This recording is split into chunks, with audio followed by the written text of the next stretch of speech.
ईडीनं आज सकाळी वसई विरार शहराचे माजी आयुक्त अनिल कुमार पवार यांच्या निवासस्थानी छापा टाकलाय.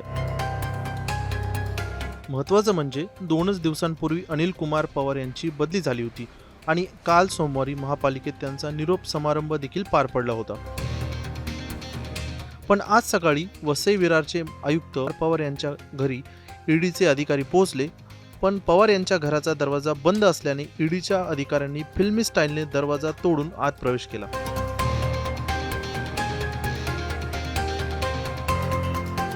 ईडीनं केलेली ही कारवाई डम्पिंग ग्राउंडवर उभारण्यात आलेल्या 41 अनधिकृत इमारतींच्या प्रकरणाशी संदर्भात होती.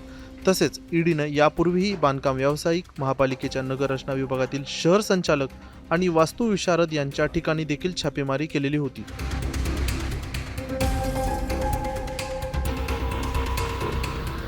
माजी आयुक्त अनिल कुमार पवार यांच्या बदलीनंतर अवघ्या काही तासातच ईडीनं त्यांच्या निवासस्थानी छापा टाकलाय.